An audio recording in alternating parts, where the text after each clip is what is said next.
The building. So I asked Patty what information she had, and Tom Deacons is here. I asked Tom, and Tom, if I say anything wrong, because his wife Jessica was involved in obtaining a lot of money for this borough and for this building. So I'm going to go through this. I'm going to try to go as fast as I can, but this is for council's information and for those who are here tonight. The roof. Okay, I asked a few members after our Thursday night meeting, when was this roof put on? Nobody knew. I didn't know. Well, the fact of the matter is this new roof over the entire community was put on in 2010 and 2011. There was a significant amount of asbestos that was involved. It was abated. It was in the Eads Corporation, or Eads Company, was responsible for this. Brian, if I may, you go up there at least once a year, and what would you assess the condition of the roof? The roof's good on this building. There's nothing wrong with it.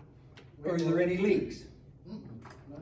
And you go up there because you clean? There's drains up there. We go up and clean the drains. Believe it or not, them drains get full for the height of this building, but we clean them, make sure it's all good, that it's drained out, and there's nothing wrong with the roof. How do you get access to the roof? Upstairs, there's a ladder. So, so the roof is in good shape. In addition, you were telling me you were up there with members of the Eads group. Yeah. They were doing a storm test, and they were looking around and could find no issues or problems with the roof. And it's only maybe 13 years old, and it's in good shape. Yeah. So we received a significant amount of money to put that roof on. There were 2 grants from HUD, and then John Murtha got a separate grant. Do you know anything about exactly, Tom? She would know a lot better than me. Okay, that's okay, but Tom's here to keep me straight on this. So that's the roof. The electric. Someone said that the wiring is questionable. Well, again, in 2010 and 11, we received $49,000 to have this place rewired. What rewired? The building, right here it is, okay? Karen, this is my report, and I don't want to be interrupted. If you want to comment on it later, then you can. Because, by the way, we're going to discuss this. This is just a report. So, this is the grant right here for $49,000. Let me get this back in. What year was that? 2010 or 2011. Do you know exactly the year, Tom? That sounds about right. I remember. Okay. So, since that time, and I might add, I don't think, when we were on council for 8 years, there were no major issues with the wiring. The lights here work, the lights in the gym work, the lights in the hall work. The Lions Club needed more power. I think for something they did backstage, and they actually did that themselves, Jim Wiltrout come in and upgraded the Lions, or the stage area. We need more power for our furnace. So we had Dave Hilt came in and brought some new wiring in for the furnace. There was a problem in the MMA office. They were blowing the circuits. And you say, Brian, that's been taken care of. Yeah, Leroy Cook came in and did all that, plus put new ones in for Patty also. So we, during my 8 years, have never experienced any major issues with the wiring. Again, Brian, you're head of maintenance. Do you have any major concerns about the wiring? No, Leroy does everything. He did, like say, the office over there. He did all that, and then while he was here, he fixed some of Patty's outlets also. Yeah. He did some other work down in the basement too. I don't remember exactly what all it was, but he did a lot of stuff. I mean, whether it's an old building or new, when I moved my office from the hospital down to Salisbury Street, I have a wonderful staff. And we have a lunchroom upstairs. And all of a sudden, they had got a microwave oven, then they got a coffee pot, then they got a toaster oven, and all of a sudden, bang, you know, the circuits blew. Well, I called Atchison Electric. Leroy worked for them back then. They come over and they upped the ante, and now they could even put a hairdryer on there if they want. So any building, you're going to have issues with wiring. My office have a plug that went bad. We're going to have to get that fixed.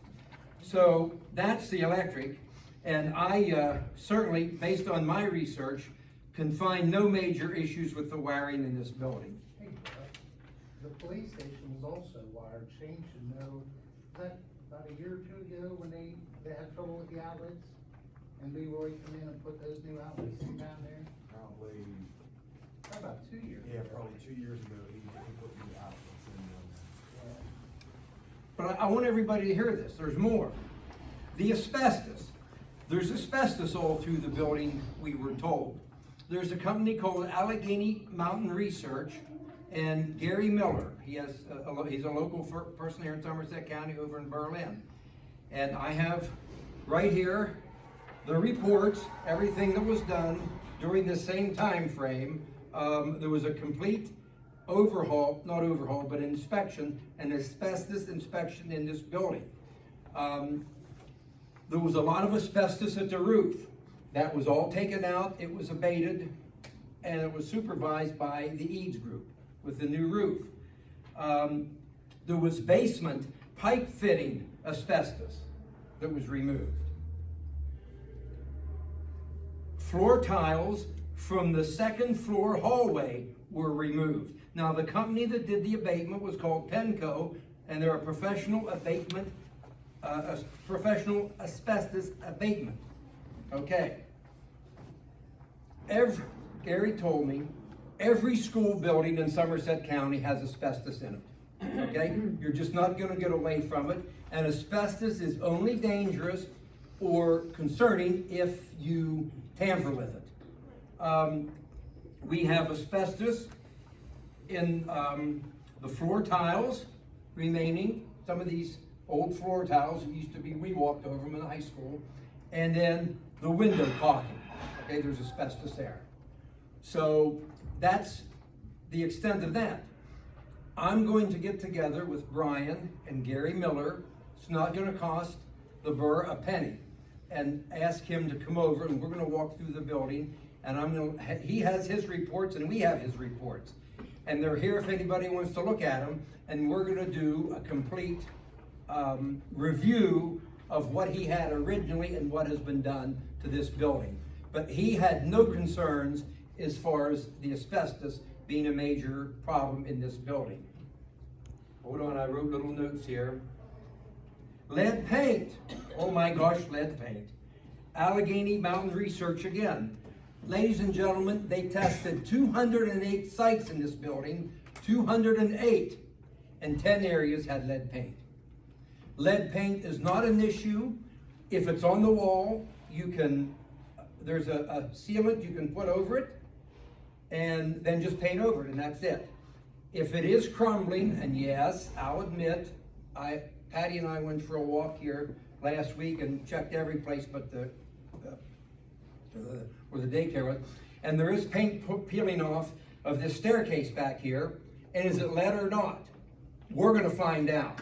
If it is lead, then that's the only major area that we would have to have that somehow scraped with respirators, whatever the procedure is, but you seal that and then you paint over it. I mean, obviously, and I have the 10 areas, I could read them if you want to hear them, the 10 areas that had lead. Some of these I don't quite understand, but there was a radiator in hallway 2, had lead paint. A baluster in stairway 10. Door panel, storage area 12. Floor in storage area 12. Wall and sleep area 11 or 14. We don't even use that area. That would probably be the hostile. So anyway, this is all available. Patty has it. Anybody's welcome to use it. But with this stuff here, I would ask that it don't go out of the building. If you want to review it, take it and go out in the meeting room. This is for council members. She left me take it because I was preparing the report. They could get it by right.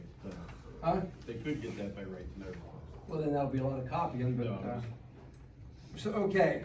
So again, when Brian and Gary and I get together and walk through this building, we are going to check and see what the condition is of the lead paint. And I definitely would be interested in knowing, because this staircase, it's peeling. This staircase over here, somebody scraped it and it looks like it's been sealed. There's some kind of a sealant over it. But we're gonna find out.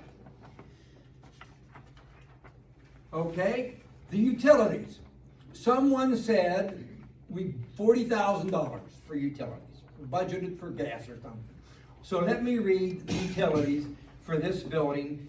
Council had requested 2021, 2022, and 2023.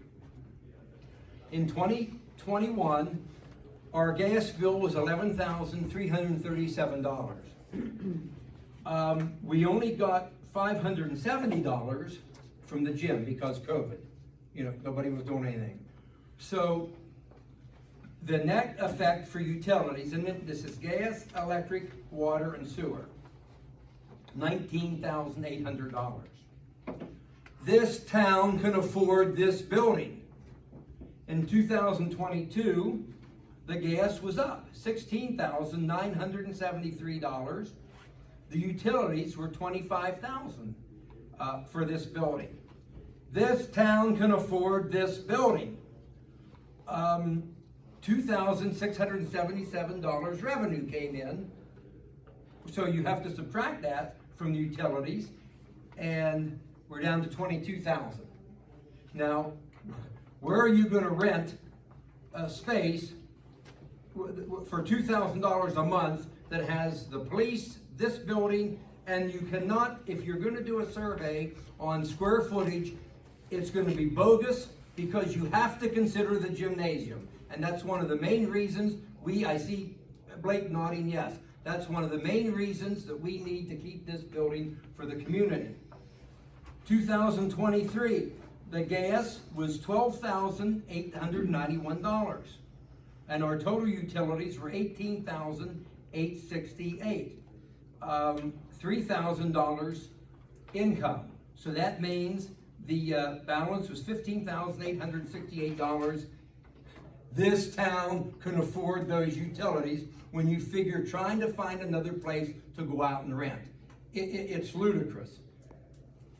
And not to mention, what on earth is a new building going to cost this community? I'd like to talk about the Lions Club for a minute, and we have some Lions members here. The Lions Club donated to this community and different organizations during the past 10 years, $50,565, and I would dare say most of those donations came from the Pancake Shack. Yes or no? I got 2 nods. Okay. That's our fundraiser. So that's the fundraiser. So look at the benefit to the community by having the gymnasium open. Plus, this gymnasium is used so much. Somebody here said, I support the kids. Well, if you support the kids, we want to do everything we can do to keep this building open and keep this gymnasium open for the public. It's used every night. And financially, let's just take this. People coming in here. The other night, Eric and I came back from Somerset. There were about 8 or 9 cars parked out here, and kids were in the gym. Their parents are here. They're gonna say, hey honey, let's get a pizza from Fox's, or let's get out of Dunkin's and have some dinner before we go home. You wanna bring people into Meyersdale, and then you're thinking of moving out of here, and these people are from out of town, Summit Township, Meyersdale school students for most part. So, I mean, I want to cut this short now, but here we go. It's utilized every night. This borough has 100, this is just a report. Let me preface this first. This is just a report. We're going to discuss this later in the meeting. It's in the agenda. As president, I'm entitled to give a report, and this is my report. This is a long one. You won't hear another one like this. This borough council has $187,000 in COVID money that needs to be spent. They didn't spend anything the previous council.